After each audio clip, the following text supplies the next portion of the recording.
Our next speaker is Sibusiso. Now Sibusiso is I've known him for quite a couple of years now. We used to actually I know him through the Denon Nations Cup program, where we used to bring a team of players of one of our school teams through to him just before they went overseas, and Sibusiso would take them to the next level to try and coach them, try and find out more about the players, and this was from the age of under 11 to 12.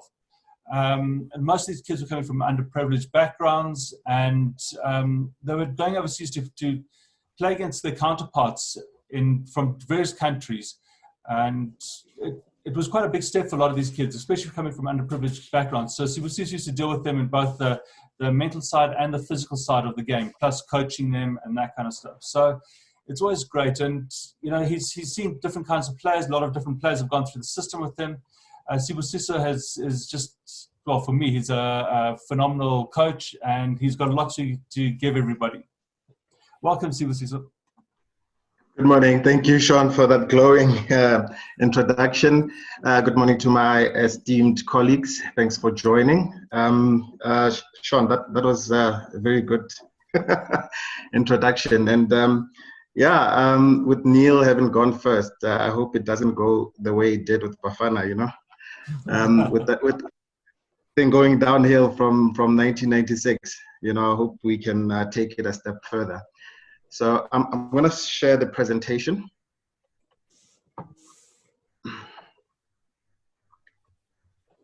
Okay.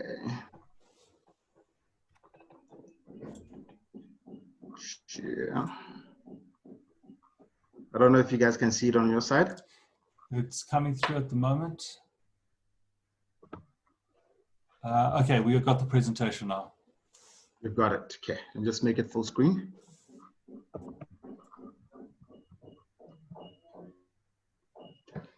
Okay, perfect. Guys, today we are going to touch on the human aspects of football.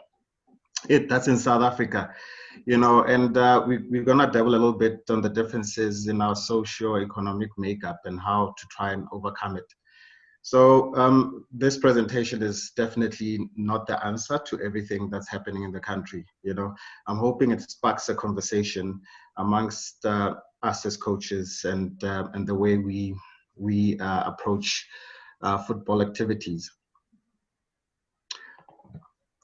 Okay, a little bit about myself. My coaching journey, it started at Vets a little over 7 years ago.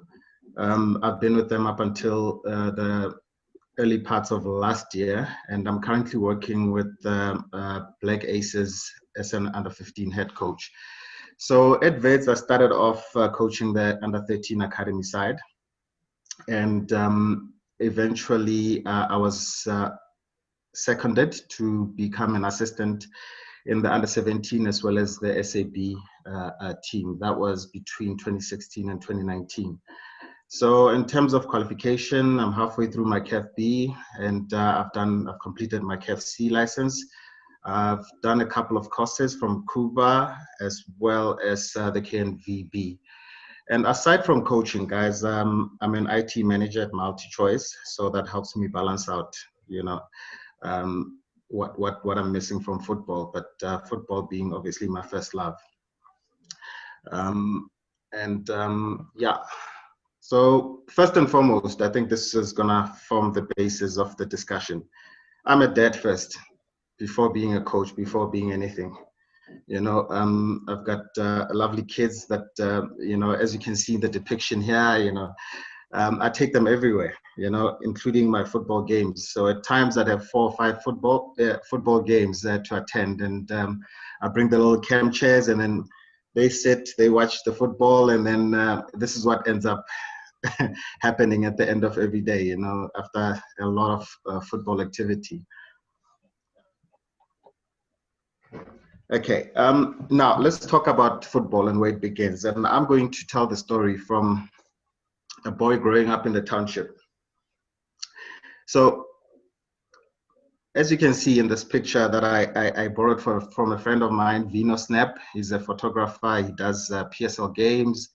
He did a couple of games in the Future Champs as well as, the township football. to tell the story. So where it begins for us, most people ask us, why football? Why did we choose football? And, growing up in the 80s, and I think it's still the case now, we don't choose football. Football chooses us. If you go back as far as the 80s, 70s, 80s, you'll see the only facilities would have is just a level football field, no grass, it's just poles. And then every weekend before games, we'd have to mark the pitch so that we can get the under 13s, under 15s, under 17s up until the first team playing.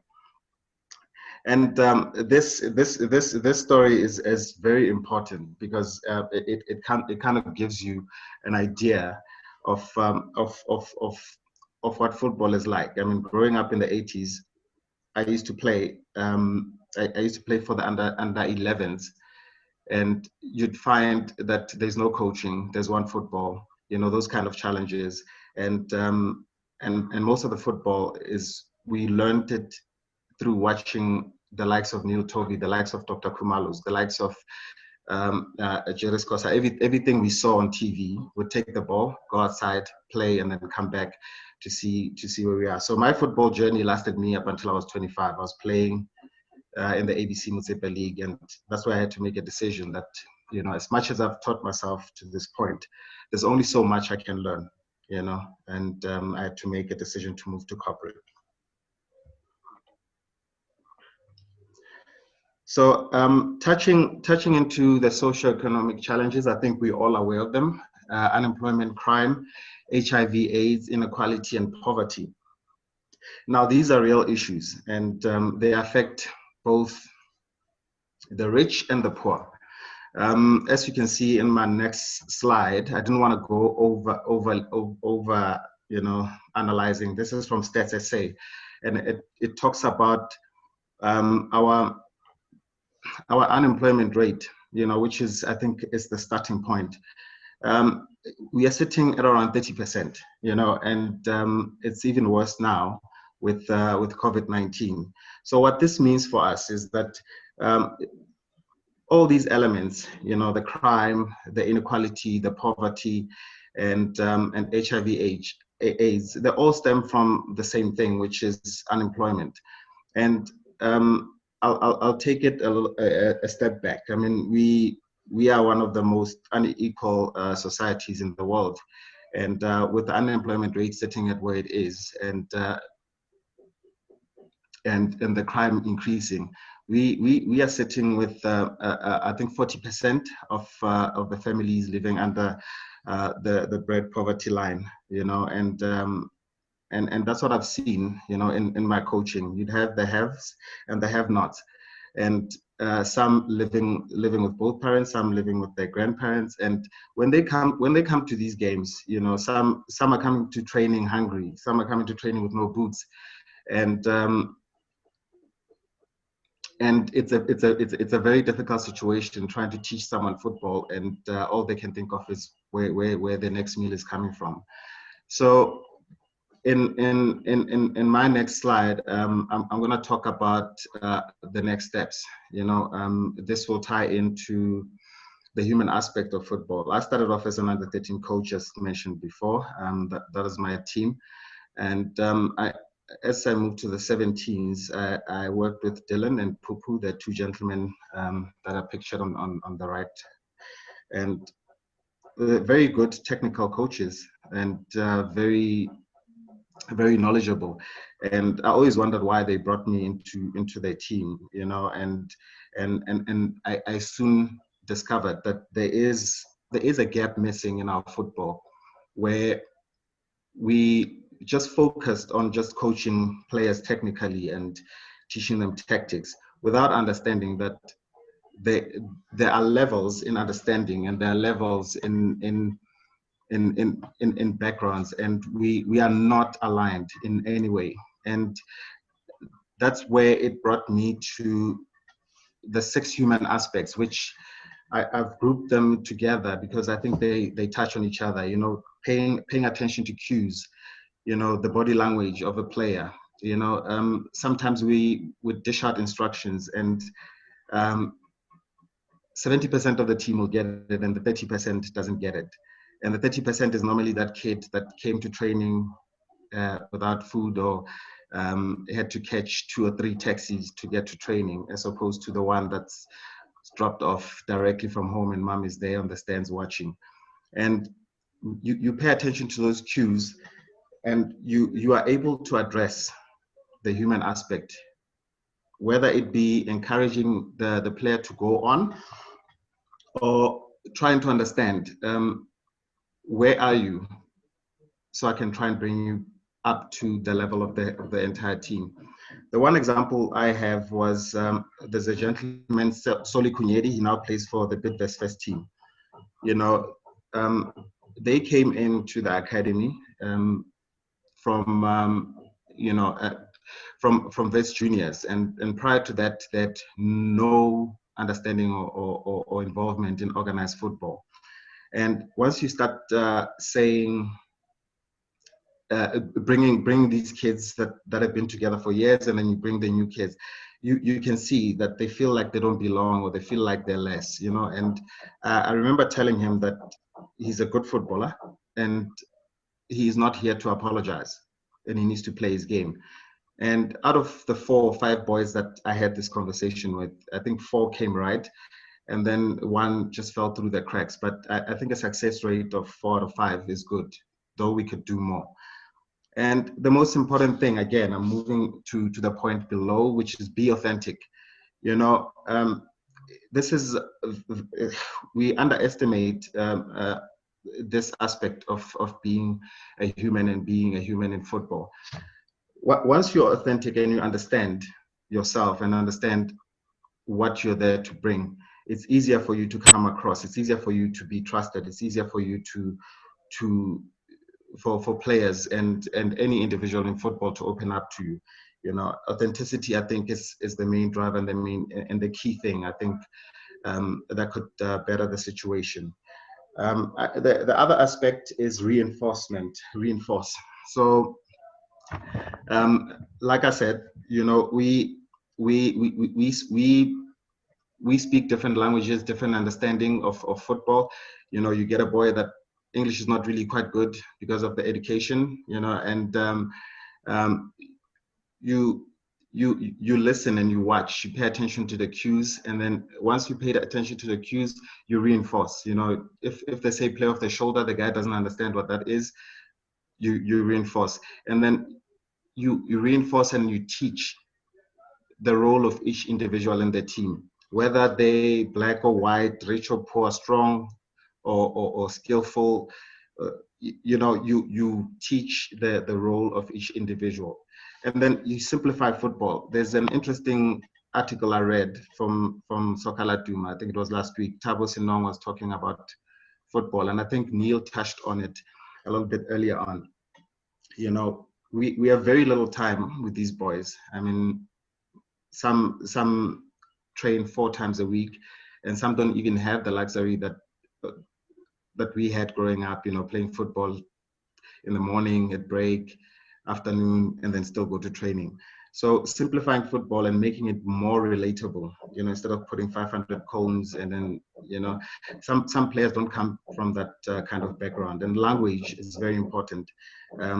Language being language of communication, language being football jargon, that some certain players don't get because of the educational background.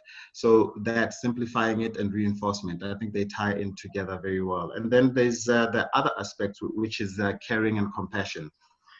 Some might say that caring and compassion is the same thing. Well, it is similar, you know, but caring is, you know, when you care, genuinely care for the well-being of the player, you know, showing a little bit of kindness and concern for the player's well-being, which I think is one of the key pillars in trying to build, you know, a healthy relationship, a family-orientated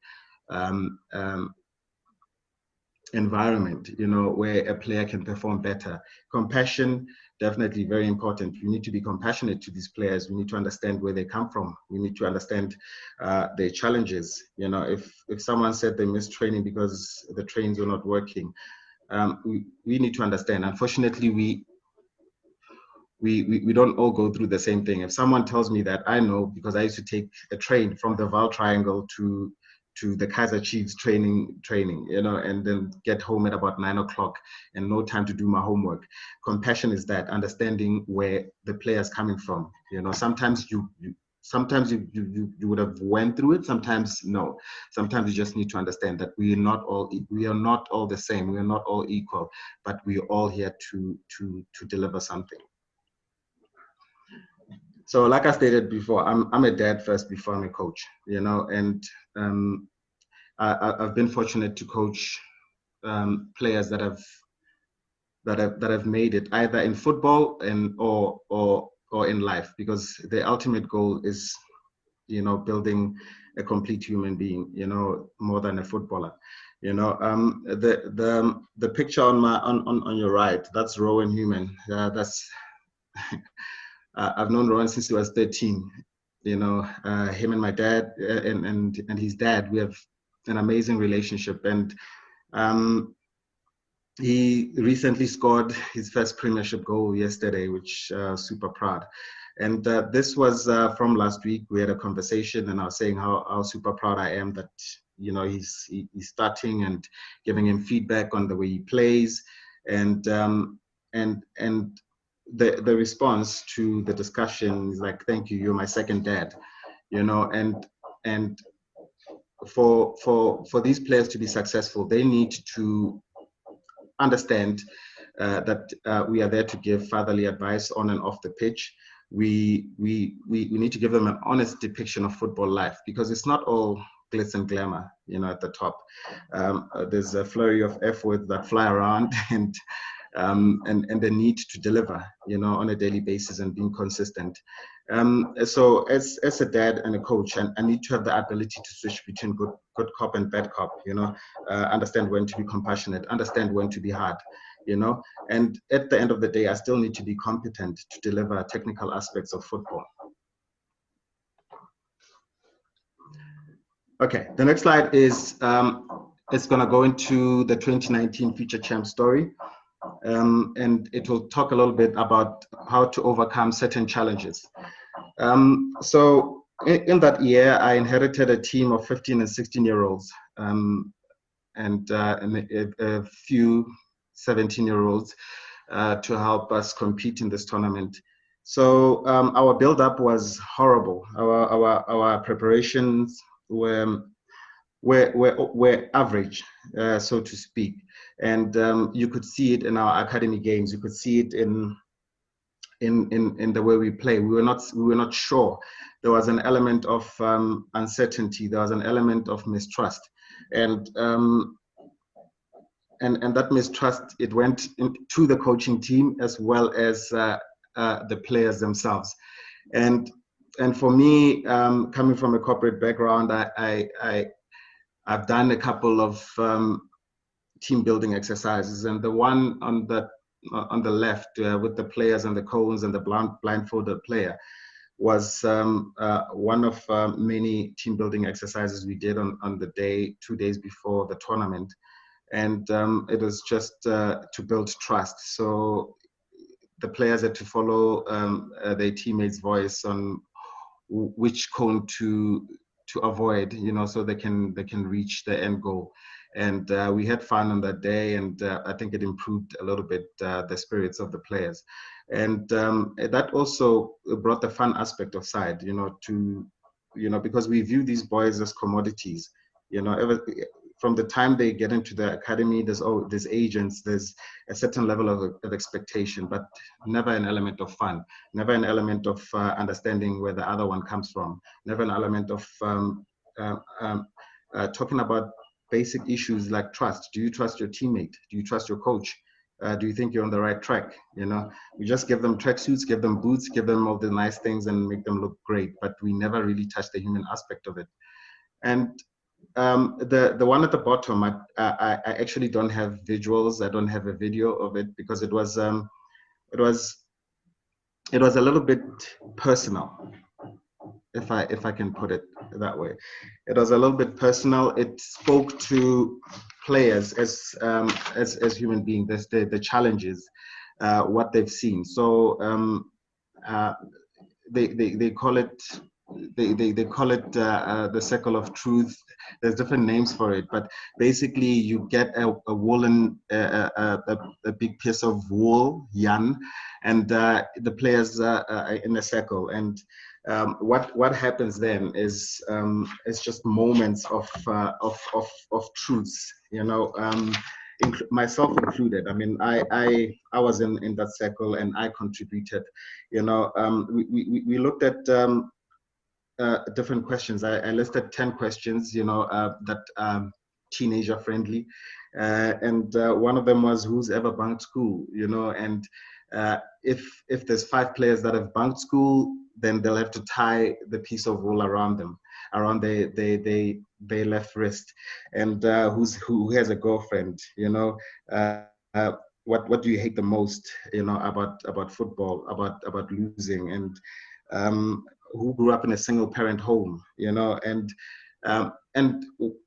once the exercise was done, every player had something, had the wool tied around their wrist at least 4 or 5 times. And I specifically mentioned that they need to look around the room. We are not that different, you know. This pointed out a lot of similarities and removed all the differences. And when after the session, there was a better understanding of myself, because when I mentioned the single parent home, there was a little bit of shyness, there was a little bit of embarrassment, because no one wants to talk about that, you know. And I had to step in. Like, I created a single parent home. I'm a divorced dad, and after 17 years of a relationship, I ended a relationship, and I created a single parent home. And it has nothing to do with my kids. It has nothing to do with you guys. So you shouldn't feel bad. And as soon as I said that, you know, there were 7 players that grew up in a single parent home. And then they started telling the story. I grew up with my grandmother. I grew up with my grandfather. And that talks again to the living arrangements, to the income arrangements, to how are they coping? How are they living, knowing that there's external influences that could lead them to crime, HIV/AIDS, and what is my role in all of that? You know, do I turn a blind eye and just coach them and let them go home, or do I sit down and I understand that for me to say I'm raising my kids, the kids that you saw in the first slide, for me to say I'm raising them without raising these ones, what kind of society do I want to see? I know I can't change everything, but it's one of those things, you know. If one of us can do it, even if you focus on 2 or 3 players, it's okay.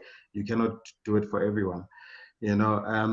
So moving on to that, we won the tournament. I don't know how. Nobody could explain it. I can explain it, but at the end of the day, I think it was the fact that after all those exercises, we understood each other. You know, we understood that we are not the same, but we have the same goal. You know, and you could see that following all those activities. You could see that the fight. We went up against Orlando Pirates in the final, and the first 20 minutes we were red carded. The boy on the top right, he got the red card. He did a Luis Suarez and stopped the ball with his hand on the goal line, and Pirates missed their penalty, and we had to play low pressure for the whole entire game. And but our need and our desire to want to win, our need and our desire to want to work as a collective to achieve a goal, it superseded what Pirates had. And at the end of the day, we were the victors. and if you look at that picture, you don't see a guy that's raised in a single parent home. You don't see a guy from the township, a guy from the suburbs. What you see is a group of determined athletes, that understand who they are and that understand what their role is in a team. And out of that 20, I used all of them throughout the tournament, and none was left behind. So I'm going to touch on a little bit on a footballer's journey and what makes a footballer.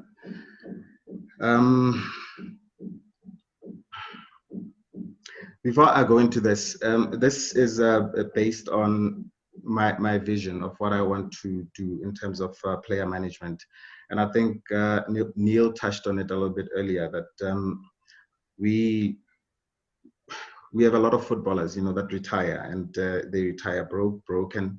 And I don't think, I think we all know what happened to some of our footballing legends, and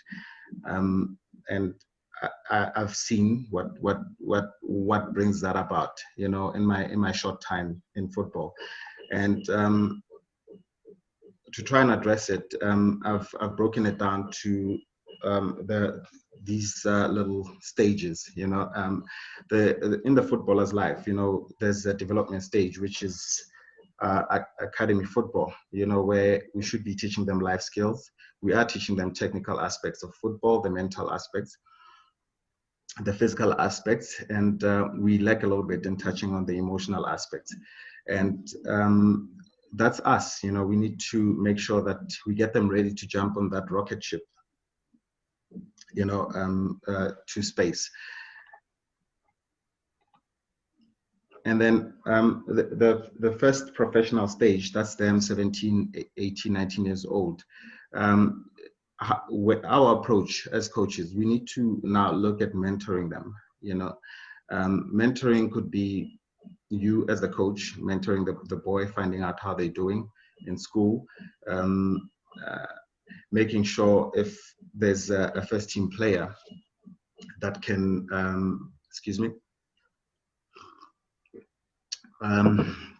that can mentor them, whether the player's in the same position or the same background or anything, but mentoring, very important. Financial education, teaching them about finances. Nobody talks about finances. We either got money or we don't. And it becomes a critical part of their growth and how they manage their finances in the professional stage, so that they manage it well, invest where they need to invest, but their financial education needs to start at a very young age. Counseling and support. So the counseling and support, we're talking about what bothers a player. Sometimes we overlook the fact that a player is not doing well in school, but they're doing well on the pitch, or vice versa.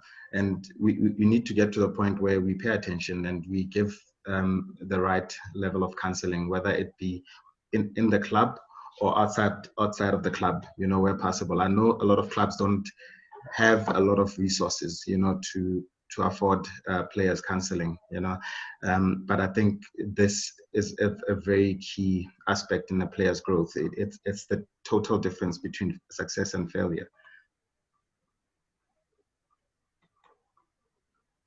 Professional football. Now, in this level, we trying to get the boys or men to stay grounded, keeping them grounded, maximizing their star power, by getting them deals so that financially, they have a little bit more income coming in, and the continuous support and counseling. Excuse me. So that's very important. I always say, when it's dark outside and you're standing outside and you're looking up, all you see is stars. And it's such a beautiful sight, as you can see on the picture depicted there. All you see is stars. But you know, if you look at the life of a professional footballer, even, it's dark.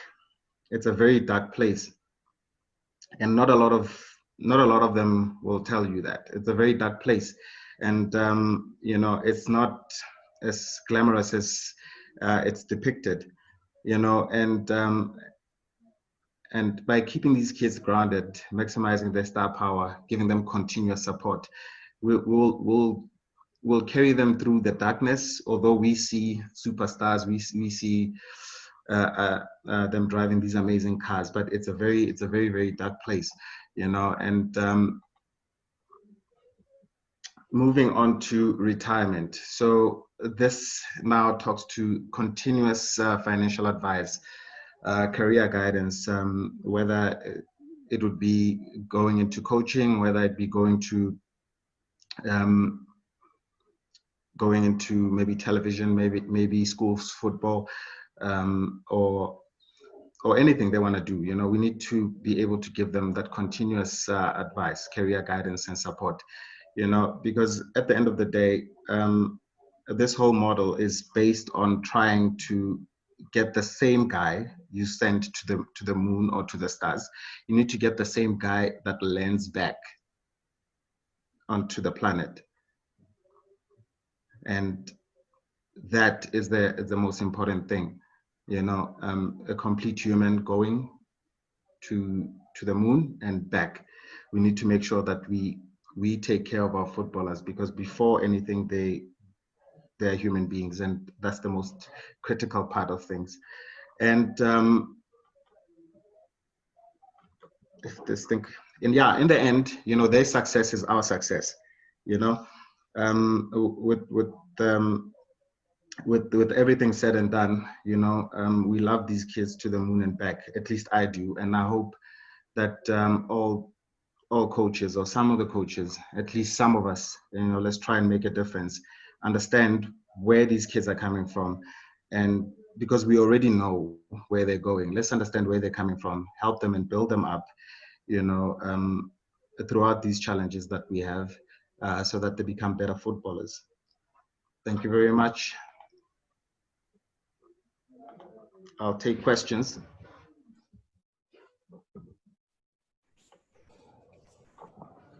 So just stop your sharing.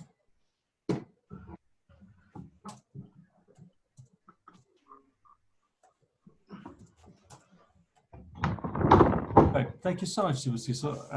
So if anybody's got any questions, they can post their questions. One of the questions that was posted a little bit earlier on was, what route should one take to become a coach? Even having a sports, do you even need a sports science qualification? Look, I'm gonna, again, speak from my personal experience. There's nothing stopping anyone from being a coach. You know, qualifications, yes, you'll get, and it's a journey. Look, for me, being a coach, I started off with 0 qualifications. I played football for all my life, but playing football and being a coach, 2 different things. But being a coach, anyone can be a coach. Anyone can be a coach. I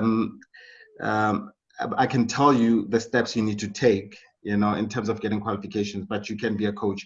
So there's various ways to start. I started in the dusty streets of the townships, helping where I could. Obviously, my understanding of coaching was not up there. You know, I coached what I thought was right. You know, but everything else comes with education. I mean,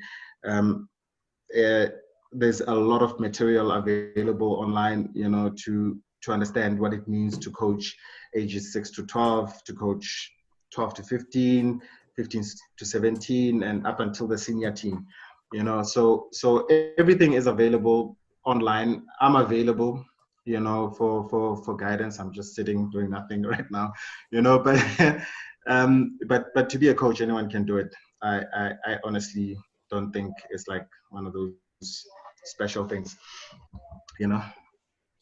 There are a lot of similar questions all about the science in football play. So what role does science play in football play, and what is the scientific approach to football?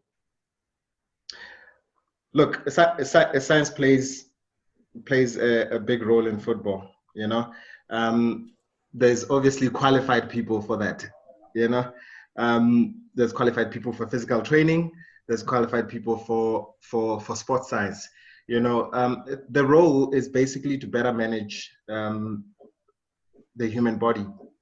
You know, to avoid injury, to make sure that the right level of fitness is achieved, and the player is continuously delivering, you know, on the pitch. So that's the importance, without even going deeper into details and myocycles and periodization. But the role of science is very important. I mean, if you look at uh, the European teams, you know, they're a little bit more mature than us when it comes to that, because they understand the importance of it. We are still playing catch up, you know, and the day we embrace that with the type of talent we have, both in coaching and in football, we will be unstoppable, you know. But I've seen a couple of good sports scientists with PhDs sitting at home because we don't understand the importance of their role. As well as the lack of finances in our teams, or the willingness to invest in football. And Neil touched on it. He says we don't have clubs, we have teams, you know, and you know, only a few teams. I know SuperSport had a sports scientist friend of mine, and Sundowns does as well. But the rest of the teams, you know, we are struggling. Obviously, it might be a financial thing, you know, and but yeah, it's very important. And you could see.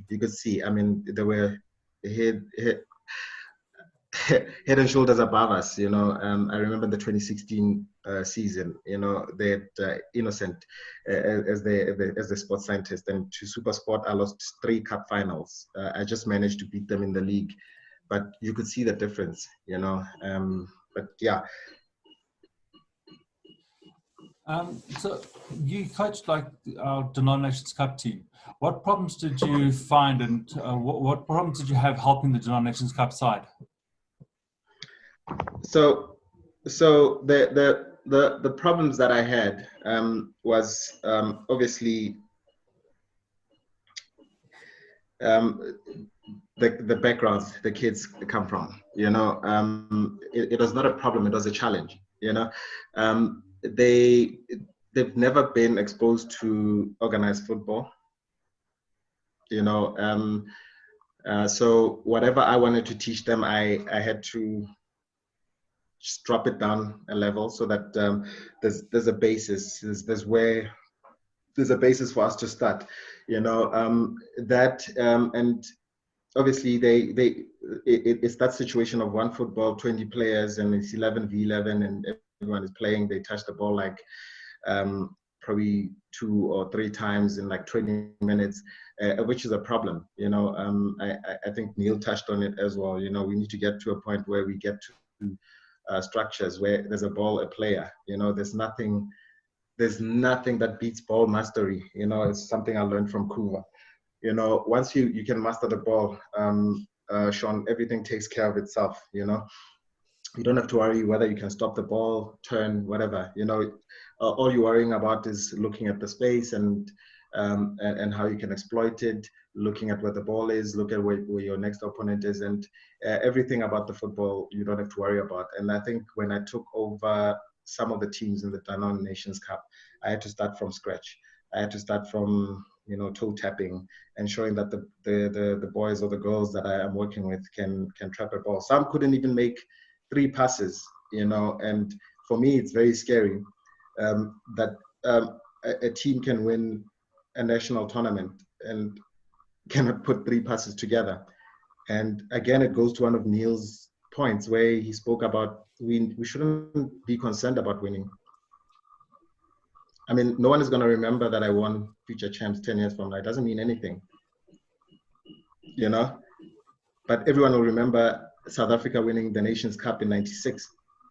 That will remember because it has a little bit more meaning.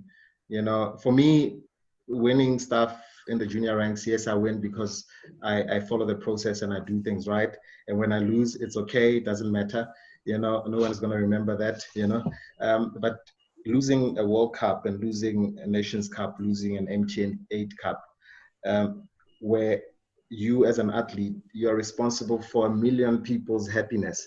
And I don't think we teach our kids that way. You know, you need to understand there's someone spending their last 30 rand to go to the stadium to watch you play. So what you bring on the pitch, it's sure we should be focused on the team and trying to win and trying to, you know, achieve certain goals. But there is someone that's driving from Bloemfontein to Johannesburg to watch you play, you know. So it means more the higher you go. But at junior level, I really am not, I don't care, you know, whether we win or lose. If we miss the lessons, yes, I get very angry about that and I try and fix it. But it has never been about winning at that level. It should never be. Do you believe that there are too many school teams coached by teachers as opposed to bringing in qualified coaches? Yes, 100%. And again, it comes back to you bring a qualified coach, what are you going to pay him? You know?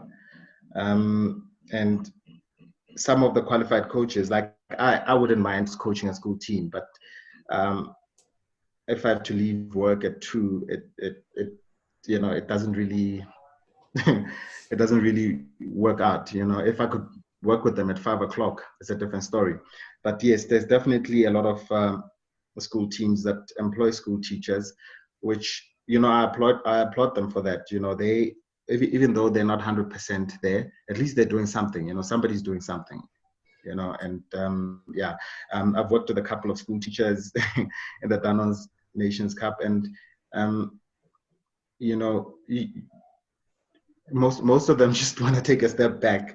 You know, when I take over and I tell them, no, I'm not going to Spain or Italy or wherever you're going. I'm not going there with you. You need to be here.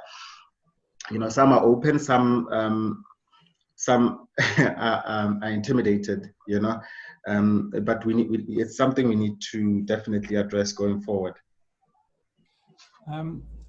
One of the issues I think is around coaching is the structure. Having a coach coming in the football space, like a teacher or a coach with a specific structure, knowing what they're going to do per training session, setting out a fixed plan.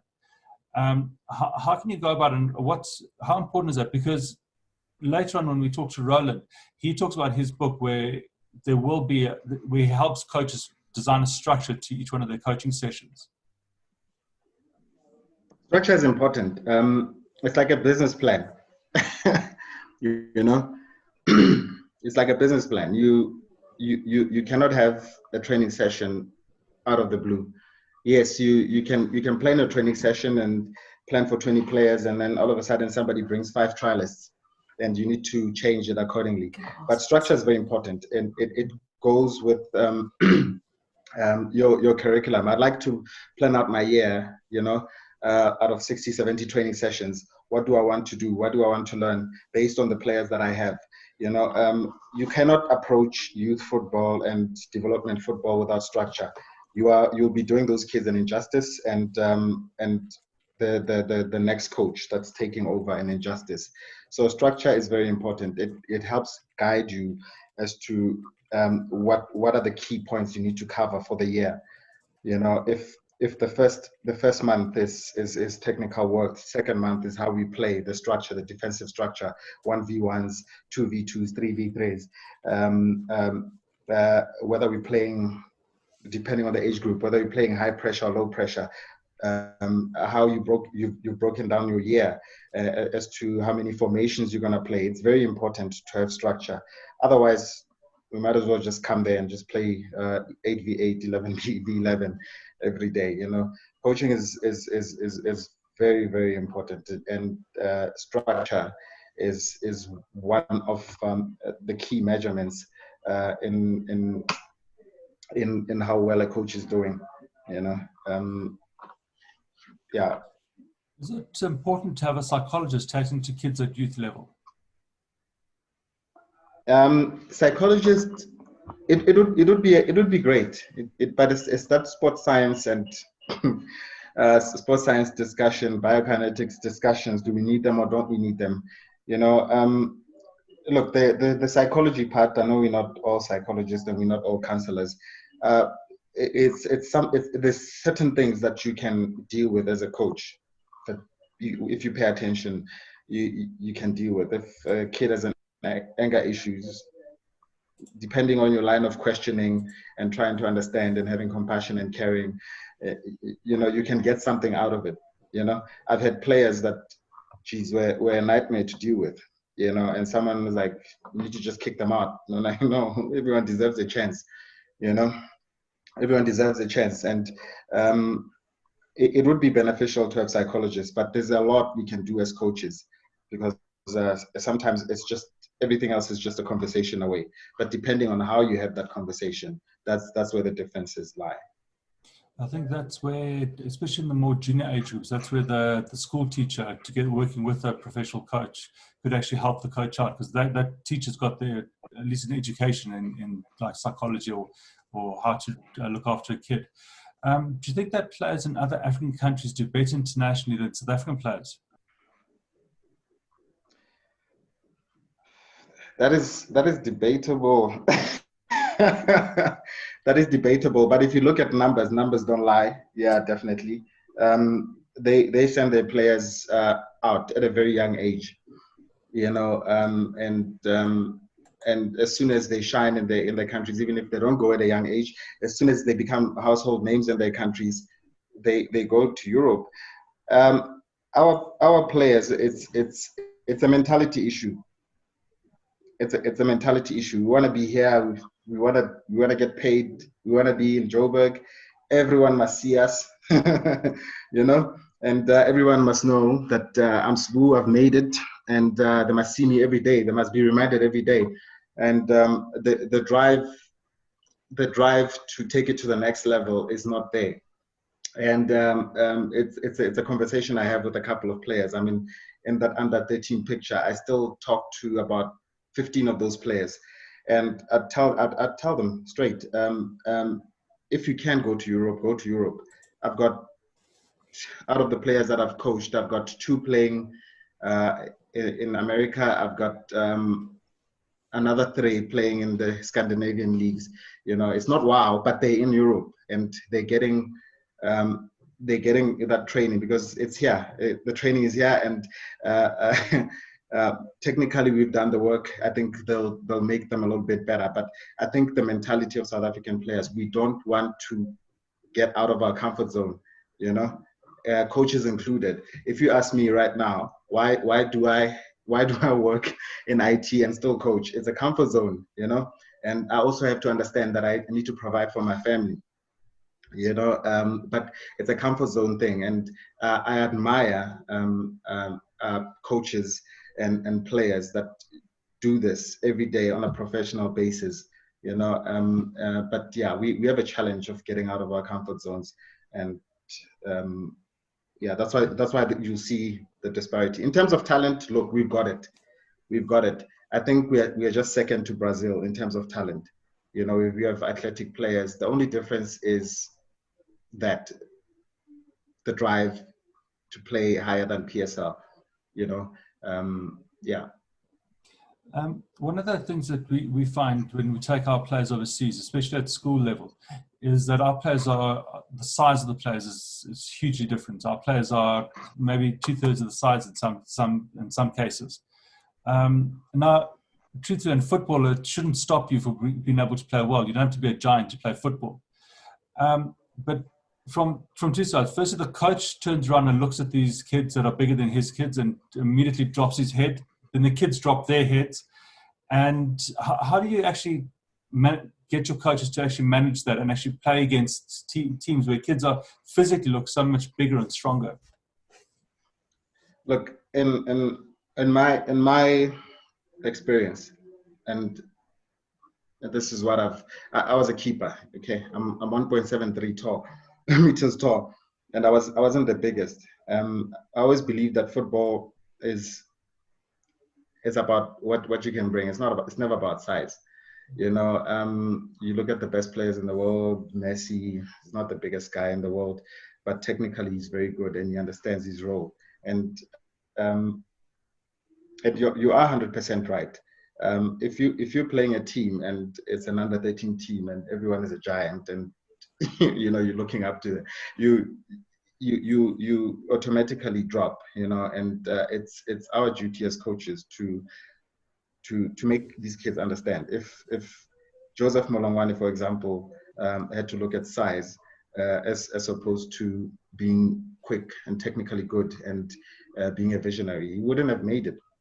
You know, would have all these giants playing football and there'll be little creativity. David Silva, you know, one of the best minds in football, you know. So it's never really about size, and we need to get out of that, you know, we need to get out of that mode. Yes, size is important for certain positions, but I think in football, it's much more than that.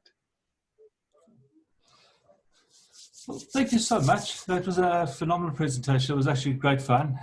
Some of the answers to also some of the questions that you posed, Roland will give us a different kind of outlook, or say it's a similar outlook, but another approach that he's actually got. So it's actually nice to compare all three presentations, because you've all got the same kind of idea, same goal, same outlook on the same thing, but you've got slightly different interpretations of it, or you deal with it slightly differently to get the same goal. So this is actually going to be fantastic. It's going to be fantastic, Roland, following up. Thank you so much for the invite, and thank you to my esteemed colleagues for listening and the questions. Roland, all the best, man. I'll be listening in. So just one more thing. Yeah. Just after, I actually came to my mind when I was talking about you guys all speaking together, is the importance of communication and learning from other coaches and teaching other coaches what you know and learning from other coaches. How important is that for you? Okay, that for me is it's very important, because you know, you take a coach like me as opposed to a coach like Coach Dylan Shepherd. You know, we have different qualities and a different way of doing things, and neither one is wrong or neither one is right. You know, it's just a different approach to things. And you know, one thing about you growing as a human being and as a coach is if you have different layers and you have more to offer, you become a different coach, a different value proposition, you know, that you bring to the table. You know, I've had chats with Coach Ricardo, you know, his way of understanding football and his humility as well, you know, to have those types of football conversation, because I grew up watching Ricardo, you know, playing football, and when I met him as a colleague, you know, I was still a fan, you know, but understanding that he's also a colleague, and would share some of the insights and his experiences, which are very, very, very important, because if you don't have depth of knowledge, and your view is my way or the highway, you're not going to survive, and you're not going to be able to cope with what we discussed in my presentation: how to deal with a player like Rowan, how to deal with a player like Messi, how to deal with a player like Ricardo. You know, you'll never know. So everything that I do and everything that I've done is to build a certain level of depth, so I can offer more in football, you know, and that comes with a great deal of humility, you know, a great deal of humility, understanding that you're not as big as you think you are, but you're not that small. Cool. Thank you so much. That was absolutely fascinating. Thank you very much. Thank you. And thank you for the invite, Sean. Really, I appreciate what you're doing. For me, I've listened to a couple of these discussions, and it talks exactly to that. You know, I learned so much, you know, and I hope you carry on.